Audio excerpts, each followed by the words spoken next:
So this is a bit intensive level of the locust pose. So I will explain the one of the traditional style of the locust posture. Thầy sẽ hướng dẫn mọi người cách truyền thống của tư thế chôn trấu để cho mọi người có thể hiểu. You have to be lying down with the chest. Nằm úp ngực thẳng. And you have to be take your both arms under your thigh. Và chúng ta để hai tay ở dưới đùi của mình. Usually somebody they explain palm facing down, palm facing upward, but it's my technique, my experience. But if the palm facing down, it will be more helpful for you to lift up your legs. Một số người sẽ hướng dẫn là lòng bàn tay lên trên và một người lòng bàn tay xuống dưới, nhưng mà với kinh nghiệm của thầy, kinh nghiệm và sự trải nghiệm của thầy thì lòng bàn tay xuống dưới sẽ có sự trợ giúp tốt nhất cho chúng ta. When you practice, you can also feel the difference.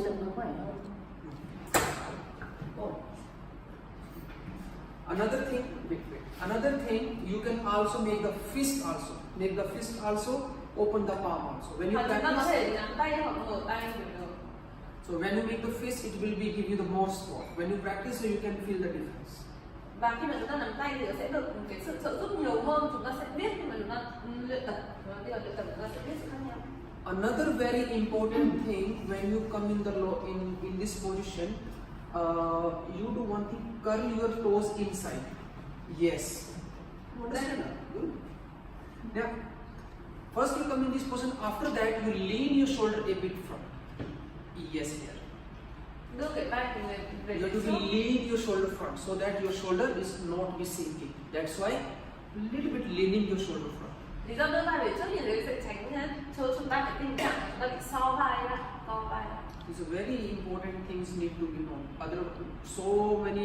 So many teachers they will never explain about this, but this is very important. Yes. Rất là nhiều giáo viên không bao giờ nói về cái vai của chúng ta, nhưng mà đây là cái điều cực kỳ quan trọng đấy. And after that, first simply practice the half locust. Keep your both legs together. Và đầu tiên là khi thực hiện tư thế chôn trấu thì hãy giữ hai chân cùng với nhau và để cái lòng bàn cái mũi, cái ngón chân hướng về phía trong như thế này. Half. And now inhale and exhale with the high chin. Just that's it. Only here. So this locust posture, you have to be lift up your legs just somewhere nearby 45 degree. You can say. Đầu tiên là chúng ta sẽ nâng hai chân lên với cái 45 độ như thế này, khoảng 45 độ như thế này. Yeah. Engaging your stomach and you have to be engaged your hip as well. Siết bụng lại và siết mông lại. Exhale, you have to be lift up. And once you come in the position, then you can be breathe normally and breathe continuously. Hít vào và khi mà chúng ta thở ra chúng ta phải nâng chân lên. Còn khi mà chúng ta hoàn thành cái tư thế hoàn chỉnh rồi, chúng ta sẽ thực hiện hơi thở bình thường. And you have to be lock your knee so that you have to keep lengthening your legs. Khóa gối, đó là lý do tại sao chúng ta phải kéo dài cái chân của chúng ta. Initially, sometimes maybe you or maybe some of your students they are facing the challenge they are feeling so difficult to keep their legs together. So in that case, you can keep a spot with a block like. Một số người cảm thấy rất là khó khăn khi mà giữ được hai chân cùng với nhau để mà nâng nó lên ấy, thì đây chúng ta sẽ đặt một cái gạch vào giữa để cho người ta có cảm giác là hai chân người ta đang kích một cái gì đấy. Understand first thing? So this is about the, you can say half locust pose, you can say. Mọi người đã hiểu cái điều đầu tiên này chưa? Thứ nhất là đây người ta có thể gọi là đây cái tư thế một nửa chôn trấu. So now I will show you the another level of the locust pose which we just you saw in the picture. Bây giờ thầy sẽ cho mọi người xem cái tư thế hoàn chỉnh mà chúng ta vừa nhìn thấy ở trên này. So technique is the same. The another thing what you have to be do, curl the toes inside first. Kỹ thuật thì đúng. Chị ơi, cho cái Curl the toes inside. Okay. So this posture also can be practiced in the two way. One, somebody they are keep the leg up. This is the one style. If you have enough power, enough controlling on your stomach, on your core, on your spine. Cách đầu tiên là dành cho những cái người mà có cơ bụng rất là khỏe, người ta sẽ đá chân của người ta lên. Can you lift up the both legs up together? Đây, và chị đang đá chân của chị lên. But what I say, lifting the legs up together, if you have enough control, then you can be try with that. Khi mà chúng ta đủ khỏe để có thể điều khiển được cơ thể thì chúng ta sẽ làm như thế này. if you have not enough energy of controlling power, so it can be risky. If you cannot control, so it can be a cause of any accident or any injury. Cái việc mà đá chân lên như này thì có một chút mạo hiểm, đó là nếu mà chúng ta không đủ cái khả năng, không đủ độ khỏe và không đủ sức mạnh ở cơ bụng ấy, thì chúng ta sẽ bị lộn về phía trước. Now I will go for another technique, another way. Now Sachi do again. Thầy sẽ chỉ một cái phương thức khác. Now curl the toes inside. Yes, curl the toes and now walk inside. Yes, like this. You have to walk inside, walk inside, walk inside. Then you lift one leg up first. Ở trong cách này chúng ta sẽ đi bộ hai cái chân chúng ta dần về phía trước và nhấc một chân lên trước. And this you can also give them the preparatory practice. This can also be used as a modifications. Đây cũng là một sự trợ giúp cho mọi người khi mà vào cái tư thế hoàn chỉnh. When you are teaching this portion in the class, so you can also start in the basic. You can give the second practice. You can be relaxed, and then you can give the practice from the another leg. Khi mà trong lớp học thì chúng ta có thể đưa cho những cái người học viên của mình từng bước một này. Đầu tiên là tư thế bình thường này, đầu tiên là tư thế chuẩn bị trước, xong đấy là đưa một chân lên, hạ xuống, nghỉ, đưa một chân còn lại lên tiếp. Yeah. So these are the modifications. Now we will come on the final portion with this technique. Đó, sự hướng dẫn là đây là và tiếp theo chúng ta sẽ đi đến tư thế hoàn chỉnh. Come on, now do again. The last, this is the final one. Sẽ làm lại Same thing. Walk in as maximum. One leg and then you use the another leg. This is the. Đây là tư thế hoàn chỉnh. Tư thế hoàn chỉnh. So this is the second level. This is, you can say, the second level of the locust pose. After that, the one more variation is you can be bending leg then broken leg. We say the complete locust posture. This is the Puran Shalabhasana. This is quite very much intensive. Đây là một cái tư thế rất là có thử thách đấy, khó nâng cao một chút. Relax. Có thể được gọi là bài cấp thứ 2 của tư thế châu chấu. So it will take so much time. First, you need to be prepare yourself in the back bending posture, preparatory practice. You need to be work on your core strength. Đây là một cái tư thế cần rất là nhiều sự chuẩn bị và thời gian. Đầu tiên chúng ta sẽ tập cái bài uốn lưng và sau đấy là tăng cường sức mạnh của cơ bụng và sau đó dần dần mới lên được tư thế này. Then you have to do practice on the half locust, and after that, she show the modifications with the one leg, changing the leg, and then you can become. Và sau đó là tư thế một nửa châu chấu. Tiếp theo là bước dần chân lên, sau đó nhấc một chân lên trước, xong sự hạ xuống, chân còn lại lên sau. Đầu tiên việc đấy là những cái bước từ từ đấy ạ. Đặt cái tay về đùi này, úp tay thì mình sẽ có nhiều lực hơn để mình đấy. Đầu tiên mình tập dần từng chân một thôi, đưa lên. Xong lại hạ xuống, xong rồi chân còn lại. Because firstly you need to xếp cái khối này lại. Yes.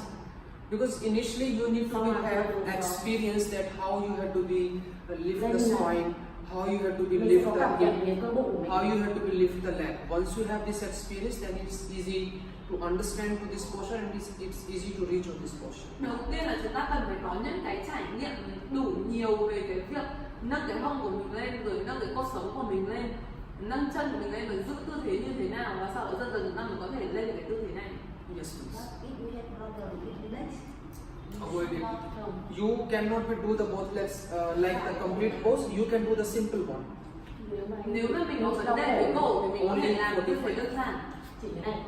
Yes, this is because why? Because when you lift up the legs up on the 90, so it will also affect your neck. Tại vì khi mà vào tư thế cho số hoàn chỉnh, chân mình 90 độ ấy thì cái lực tác động nó sẽ tác động đến cả cổ của mình nữa. Thế nên là nếu mà đau cổ đoạn cổ thì của chị là nằm trên này, dồn lực vào nó. Sau đó đằng sau cổ sau ấy. Avoid, please avoid the intensive. Sẽ dồn lực vào gáy ấy, thì những người bị đau cổ vai gáy sợ sẽ có. You want to know some other technique to practice this pose? Mọi người có biết cái cách khác để đi được vào tư thế này không ạ? There's some another. With the wall it can be, with the blocks can be. You know how to practice the block. Với tường cả với gạch đều được. Quả bóng. With the block it can be. Yes. With the block, what you have to do, you have to drop your shoulder on the block. Đầu tiên chúng ta nếu mà với gạch thì chúng ta sẽ đặt vai mình vào gạch. And there should be some gap in between the block. You can come here. Sẽ có một cái khoảng cách giữa hai bên cạnh. And then same thing. And now the same thing, you should cut the toes, walk in. Và tay thì vẫn để giống như trước. Sau đó chúng ta vẫn sẽ đi từ từ vào như thế này. And down the one leg. Sau đó đưa một chân lên. And on the both legs. Và So chân with vào. the, while you're practicing with the block, because block is giving you a big spot, especially to your shoulder. Tại sao chúng ta lại luyện tập với gạch? Tại vì những cái viên gạch này nó sẽ cho chúng ta một sự trợ giúp nào đó. So this is like a one sporting practice. You can be also experienced with this one. Đây là một cái bài luyện tập thể chất chúng ta có thể luyện tập nhiều và có kinh nghiệm về nó.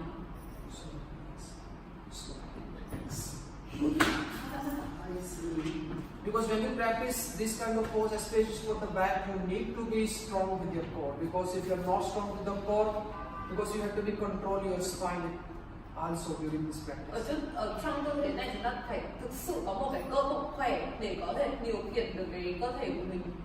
So once you come in the posture, but when she has to get out from the posture, and if she lost control, so she will fall just very directly. Tại vì nếu mà mình có thể lên một cách dễ dàng nhưng khi mà mình xuống mình không thể kiểm soát được cơ thể của mình có thể mình sẽ bị đập cả người mình xuống nhé. Nó là chấn thương rất là nghiêm trọng vậy. So we already practice. Sâu các bạn thương nhá. We practice all the level of the locust. Any questions you have? Chúng ta đã vừa biết được hết cả những cái bước để luyện tập cái tư thế cho cháu rồi, còn đừng câu hỏi gì không? No. How to fold. Yes, good. Actually, No. yeah, this is the one of the modifications of the locust pose. This we say the chin stand actually. Đấy là chin stand mà. Chin stand. Còn lại thấy động tác Của chị là như này này. Chị nhầm đây là tay, như này là tay. Yes. Đây là chin stand nha, không phải cho cháu. This is we say the chin stand, but chin stand is also coming from the locust pose. Nhưng mà cái tư thế đứng bằng cằm này cũng đến từ tư thế châu chấu. So you can say the easiest form of the locust pose is the chin stand. Đây là tư thế dễ hơn của tư thế châu chấu. Dễ hơn cho cháu hả? When you see the traditional yoga posture, you will not find the chin stand. Chin stand is another creative Bao giờ làm được chin modification stand xong in the rồi modern cháu. yoga. Tại vì là Khi mà mọi người nhìn vào những cái tư thế yoga truyền thống nhá, thì mọi người sẽ không nhìn thấy cái tư thế đứng bằng cằm này đâu. Cái tư thế đứng bằng cằm này là biến thể sau này người ta đưa ra để dễ dàng hơn đi vào tư thế châu chấu. tại vì nhiều người không làm được họ phải dùng hơi nhiều tay để giữ cái động lực này. But this is also okay if you can do this one. So chin stand can be another option to feel and to understand the locust pose. It's okay. Nhưng mà cái tư thế đứng bằng cằm này cũng là một cái cách rất là dễ để chúng ta có thể dễ dàng cảm nhận cái tư thế châu chấu hơn. Yeah. So I give you 5 minutes.